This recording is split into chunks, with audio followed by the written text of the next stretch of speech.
So we decided it was time for a new science fairs website. For those of y'all who have participated with our fairs in the past, you might remember our old LSEF website and registration system. It was severely outdated. It was very cumbersome in terms of information overload, and it just wasn't effective in terms of branding and formatting. So we realized we needed to make a change for future science fairs. So the purpose of creating our new Science and Engineering Fairs website was first to connect our website with our department, and also to just kind of streamline the information altogether. So before, our old website was on its own server and was only connected to our department via an external link, and it was very difficult to kind of switch between our department and the science fair. It also didn't look like anything LSU has to offer. And so with this new website, we're able to kind of stay with the brand as one. And so another thing our new website offers, it offers up-to-date technology and branding that allows for us to highlight the most important information needed while keeping more specific fair information in zFairs. So I'm going to jump out of this PowerPoint real quick and give y'all a look at our new website. So to access our website, we'll go to our department website, which is online.lsu.edu. From there, you will select continuing education. You'll scroll over to departments and click on pre-college, which brings you to our pre-college page. Scroll down. You'll see our two purple boxes, one for our ACT, SAT prep, and the other for our science fairs. Okay, and then that brings you to our new Louisiana Science and Engineering Fairs website. As you can see, we do have this fun new logo that we're working with that we're very excited for. We do have it throughout zFairs, throughout this website. So hopefully in the coming years, we're able to kind of create merchandise with this logo. So just real quick to kind of look through our website. So like I said, it kind of just has the main information that potential newcomers would need to see when they come to our website.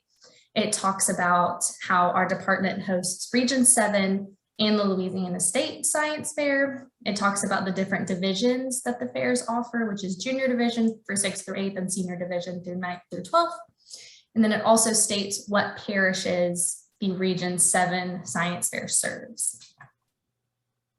So from there, you can scroll down and you'll see the two boxes that have direct links to our zFairs page, which I'll go into in just a second, but I want to show y'all some more of the website.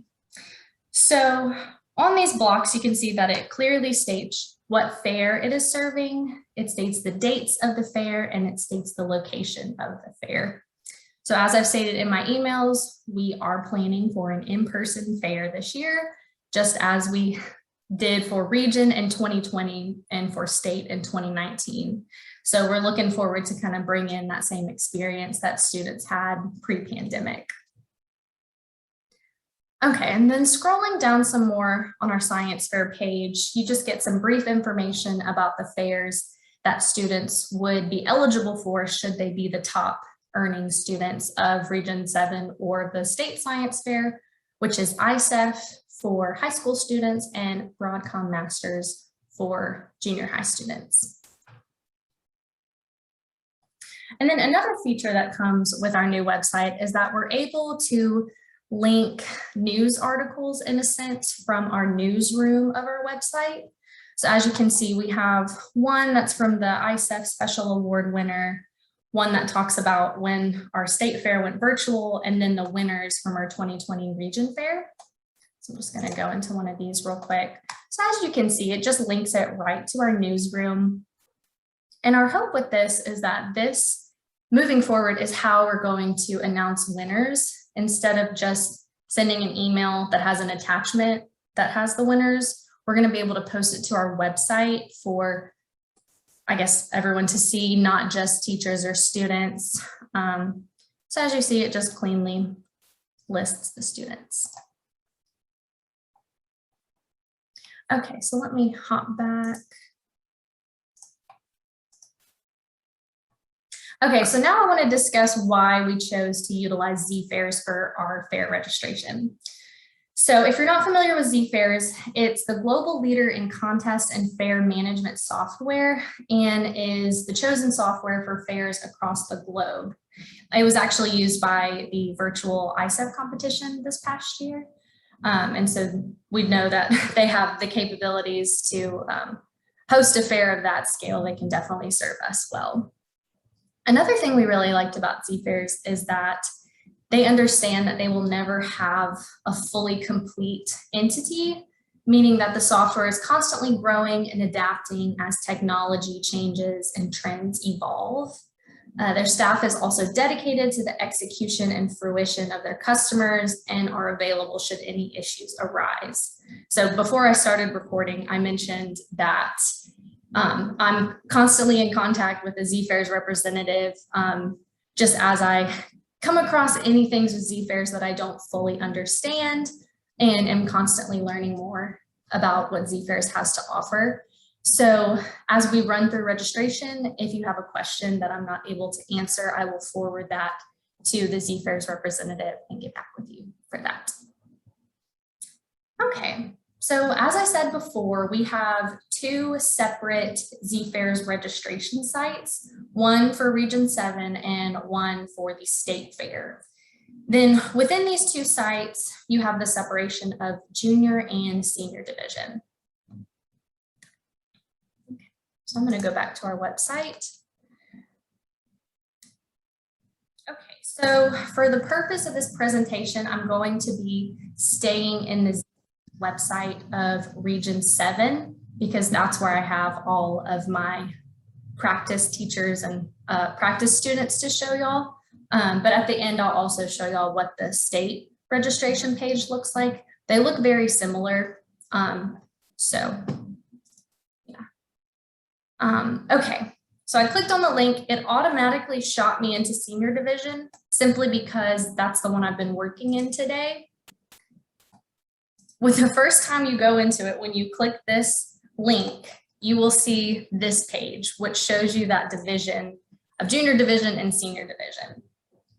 So when you go in to register as a teacher and register your students, please make sure you are, one, in the correct fair, and two, you select your correct region.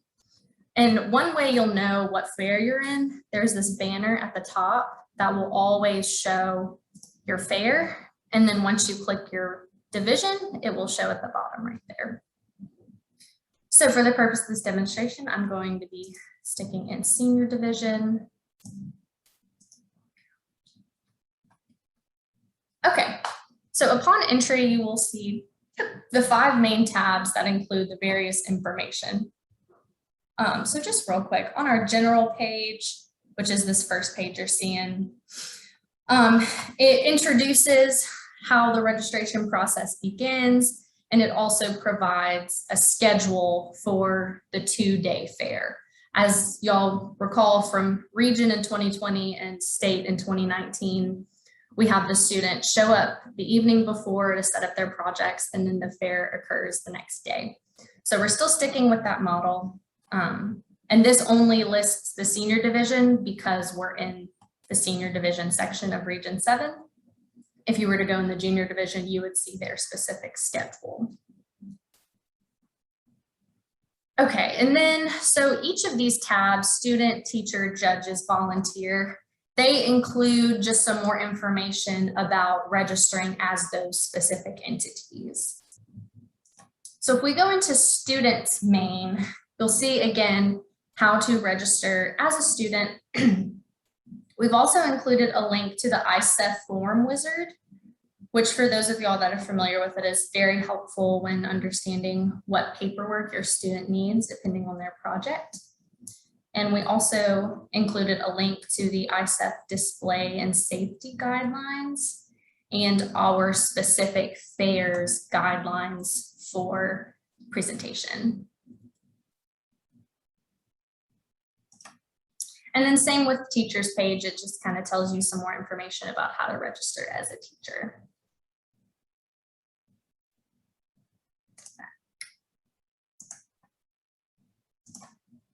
Okay, so now I'm going to walk through 3 different registrations that are essential for our fairs. The first one I want to talk about is registering as a school. So for our fairs, all schools must be registered in order for students and teachers to complete their registration. So when your students are ready to register, they'll have to choose what school they're a part of. So it's essential that you get your school registered before student registration opens, which I'll talk about in a second. Because we're using a new software, we made the decision to not transfer over any school records from our old registration system because there was no way for us to know if that information was up to date or if it was even correct. We had information for schools that dated back to the 2000s and that have closed down now. So we made the decision to have all new schools or all the schools register brand new in our new zFairs system, just to really kind of start fresh, to get updated information, and to really have a clearer picture of who participates in our fairs. If we notice that one school isn't participating, that'll give us the ability to reach out to them and kind of see if this is something they want to do. So another thing about school registration is that it can either occur before the teacher registers or it can occur during teacher registration. I would strongly recommend registering your school first because it makes teacher registration a lot more streamlined. So now I'm going to go back into zFairs and I'm going to walk y'all through school registration. Go back to the home page. Okay, so from the home page to register your school, you would come up here to create account and you would scroll down to schools. From there, it would open up the schools that are already registered in our website. And the reason we already have these schools listed is because these teachers have already gone ahead and registered their school and registered themselves as a teacher. So if you don't see your school listed, I strongly recommend registering your school and then registering as a teacher at the conclusion of this presentation. So to register your school, if you don't see it here, you would click the button register another school. And this leads you into the full registration page of the school. It gives you all the various information to fill out for your school, including the address, the principal's information, and this contact information ideally would be the teacher representing your students. That information would go there. Okay, let me hop on back over here. Okay, so now we're going to talk about the importance of registering as a teacher. So if you register as a teacher, it gives you access to all of your students' accounts and paperwork. So if you as the teacher are in charge of uploading your students' paperwork, it gives you the ability to do that in your specific teacher account without having to hop from individual student accounts and remember all of their usernames and passwords and remember what paperwork goes with who. So it really just streamlines the whole process for the teacher if you are the one who's in charge of uploading all of their paperwork. Another helpful tool registering as a teacher offers is that you can generate invoices for all of your students if your school is the one paying the registration fees. I think we have a good mix of schools where the students have to pay and schools where they send us a check. So what this does, it enables the teacher, once all the students are registered, it gives them the ability to generate an invoice and include that in the check that they mail us. So it eliminates the process of having to figure out how much your all of your registration fees cost altogether. Let's see. Oh, and so with the payment, I'll walk through payment after we walk through these registrations. And then like I said before, just make sure that you're registering in the correct fair and division, or else we'll have to kind of walk through the back end and delete your registration in Region 7 and have you re-register in state if that's the mistake that was made.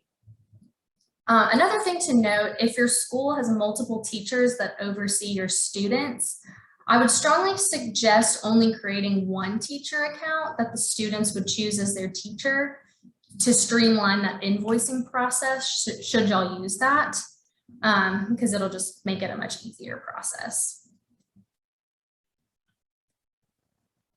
Okay, let's go back to zFairs. Now I'm going to walk y'all through how to register as a teacher, and then we'll go right into student registration.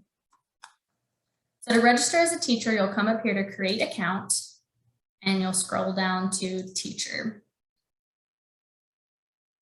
Okay, and it'll open up just the beginning information. And so for this demonstration, I'm just going to create a fake teacher.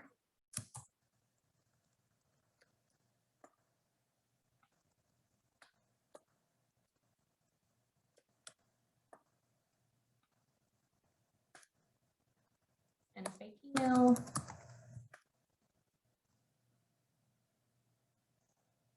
Okay, so you'll fill out your basic login information. And once you do that, it sends you into the bulk of your teacher registration. And this is where it just kind of asks you everything else. You'll notice that not all things are required, but you would like it if you did fill out as much as you could. So for this demonstration, I'm just going to fill out what is required.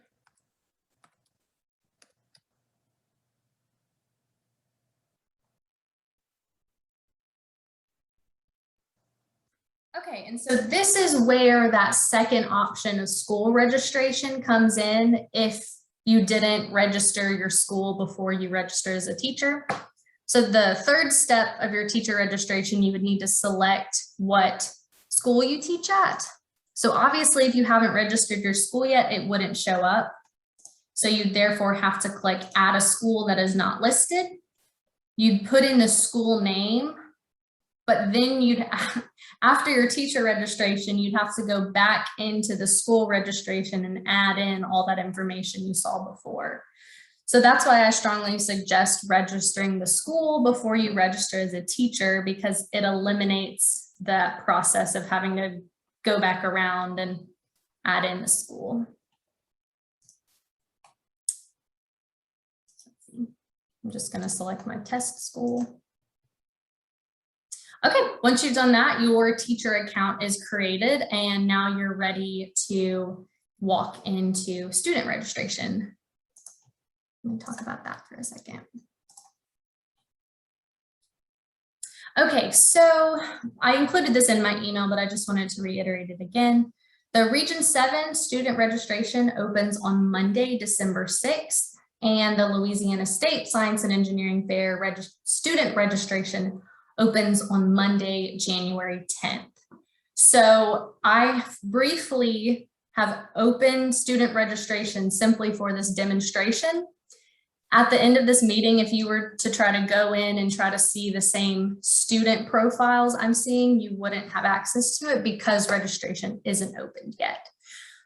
So just keep that in mind. If you're hoping to kind of go through and register your students, it will be closed at the conclusion of this meeting.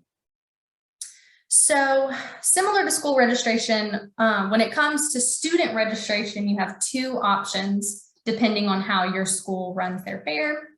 You as the teacher can either register your students through your teacher account, or parents can register their specific student and then select you as their student's teacher, which would then link those two registration accounts. So like we've discussed before, when a student chooses you as their teacher, you then have access to the student's registration account and paperwork. So now we'll walk through teacher registration.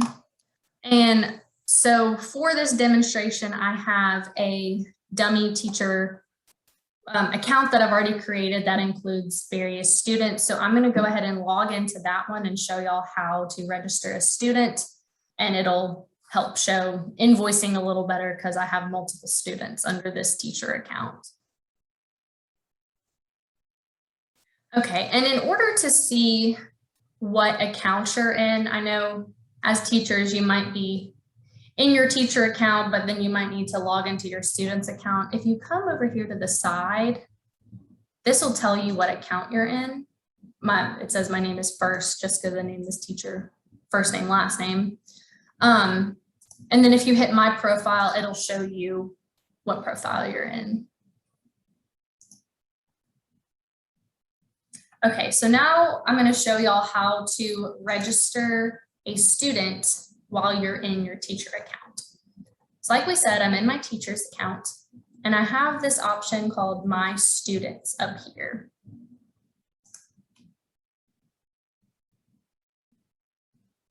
So kind of like I said before, this will just show you all of your students that you have either registered under your account or that the parent has registered and stated that you are their teacher in registration.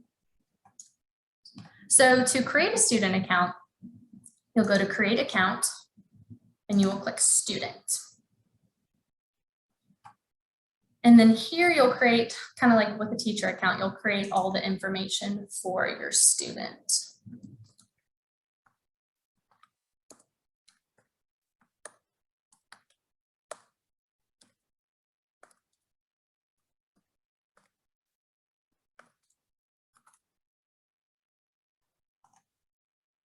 And once you do that, it'll ask for some more specific information for your student.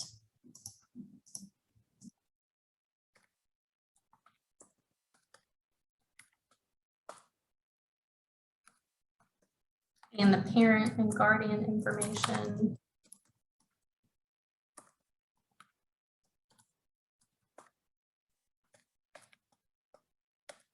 And as I said before, as a teacher, you have access to all of your students' accounts. You also have access to go in and change any information in their accounts that you need, whether it be their username, their password, or their contact information. So if a student was to register themselves and they accidentally put in the wrong email, you have the ability to go in and change that from your teacher perspective. Okay, so once you get through the contact information of student registration, it then asks you to begin the project entry. 9 times out of 10, you will choose start a new entry. The only time you would choose link to an existing entry is if you have a team project and if someone with that team is already registered. So we're going to go ahead and choose start a new entry. Okay, and here's, like I was saying, you would select the school and teacher, which would then link it to your teacher account. So we're going to choose my test school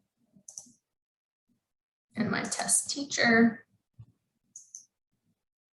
and then select the grade. And once again, we're in the Region 7 Senior Division, which is why it is only giving me high school grades. Once you have input the school, you will then state your student's project's title and the category that it'll be a part of.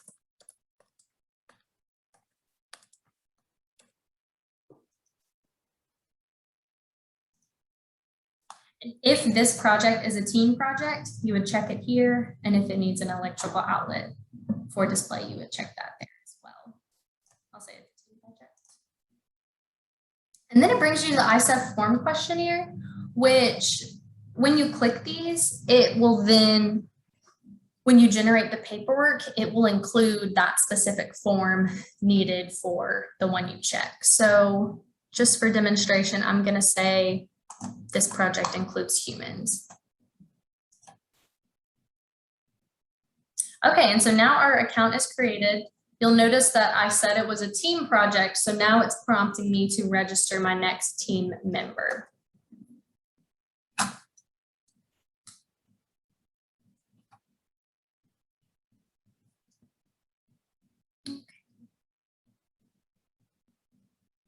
Okay, so now I'm going to walk through generating online student paperwork or uploading student paperwork. This is one of the aspects of zFairs that I'm still not fully equipped with, so I'm still learning as I go. So any questions you may have, please let me know, and I will forward them on to our zFairs team. Okay, so you're still in your teacher account. You would click My Students. I have a lot of students now. Which one did we?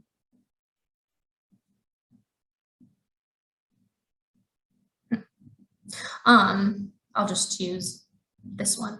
So to generate paperwork for your student, you'll need to click on the little student icon of the student you want to choose.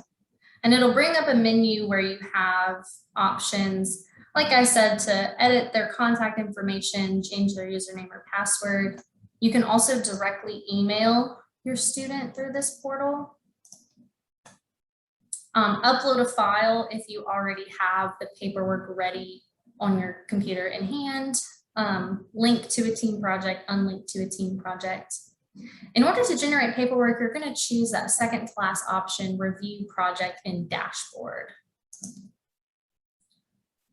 So this brings you to the project dashboard of your specific student. You'll notice here I chose the student Doug Fontenot. So that's how you'll know what student it is. And so it's now generated these forms for me that I will then upload. So in order to fill out the forms online, you'll use these buttons for each form that say fill out. And I've actually already gone in and done this, but from the registration, it already pulled the title and the category. All I had to do was fill out the project start date and end date. It also, once again, produces the ISEF questionnaire just in case you missed any during the registration process. So just to show y'all what it does, I'm going to click this project includes humans. And then make sure you always hit save so that it saves that work. And you can just click out of it. Okay, so as you see, it added the human participant form and the human informed consent form because I stated that I use humans in in this student's project. So all you need to do is just go through each of these and fill them out as needed. As you can see, this one is already filled out because it's pulling the information from registration. Adult sponsor form, you would fill this in. Okay, and then the work sites part of Form 1A, I want to point out. So, sorry, let me close. Oh, there we go. So as you can see, this form is asking you to type out your student's research plan and your student's abstract. Now, I understand a lot of students have a multi-page document of their research plan already typed up and already with you, which would make it very difficult to copy and paste into this box, which is perfectly understandable. In the project dashboard, you have the ability to upload any additional documents that you need. So you would just need to upload that specific research plan. The same goes for the abstract. The abstract is a little shorter. So if you wanted to copy and paste it, like let's say the abstract was just a document, like just a paragraph on the student's research plan, if you wanted to copy and paste that in this abstract field, it would produce an abstract for your student. I know most of you probably have seen the official abstract on the ISEF website. If your student has already filled that out and you already have that file on your computer, you can also just upload that just like you did with your research plan. So we will accept both the ISEF official abstract form, and we will also accept the abstract that this paperwork generator will create if you input it right here. Okay. So that makes sense for y'all. Okay, so once you've gone through and you've filled out these forms as much as you can, you'll then scroll down and you'll click Download Generated ISEF Forms. And so what this does, this takes all the information that you've put in and it adds it to the forms. Okay, so once I click on that, I'm given this multi-page document of all of my required forms. Yeah, and so like I said with the abstract, if I was to have actually copied and pasted the abstract, the entire paragraph would be seen there. So one thing with this is that, let's see. So there are still some fields that aren't filled out from the paperwork manager. So what I would suggest doing is downloading the form it creates and saving it, student's name,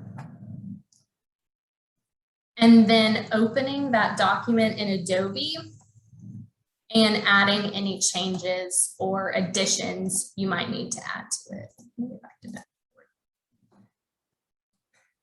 So once you've gone in and you've double checked the paperwork to make sure there aren't any dates or signatures missing, you would then come back into the dashboard and hit Upload/Add Documents. This is also where you would upload your research plan or your abstract if you already have those for your student. So what you would do, you would hit File Type. You would, if you're uploading all of the generated forms, you would select all forms, research plan. They don't have an option for abstract, so I would just go ahead and choose other. But for this demonstration, we're going to upload that packet that I created.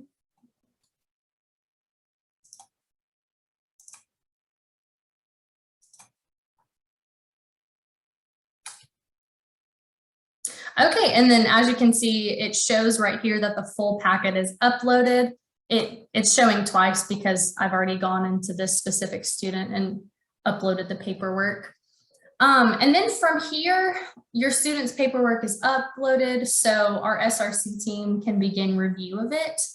Another cool thing with zFairs is that I know in the past, if we had students that had issues with paperwork, we only had the capability of emailing the student. But with zFairs, if we email the student, it automatically copies the teacher and the parent to that email. So it really just broadens our communication and ensures that all of our students are able to participate in our fairs. Let's see. And so then to exit the project dashboard, you would hit this little home button and it would bring you back to your teacher registration page.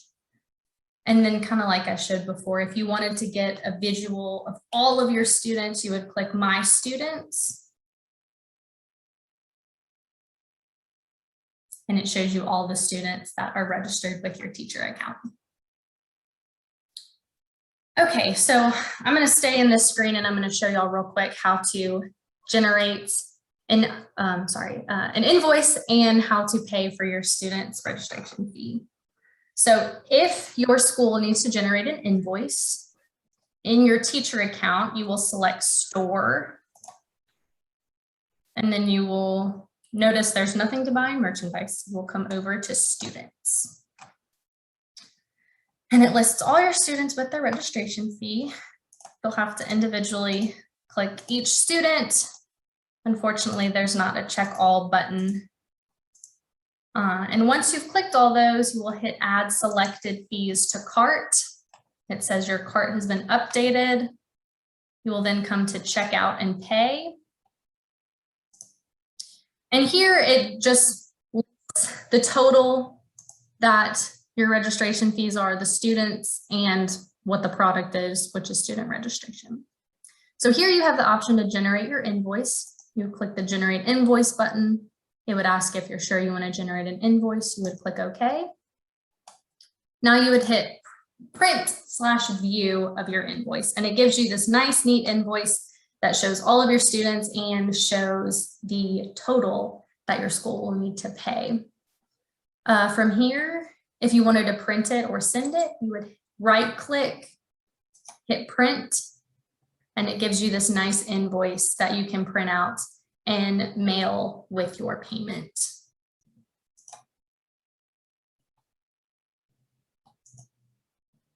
Okay. And then from there, if your student is required to pay on their own, the parent would need to log into their student registration page and go to store and pay the fee there. Okay, so real quick, I'm just going to talk a little bit more about ISEF, and then I will answer any questions y'all may have for me. Okay, so ISEF this year is a hybrid model, and it is taking place in Atlanta, Georgia between May 8th and May 13th. We are very excited that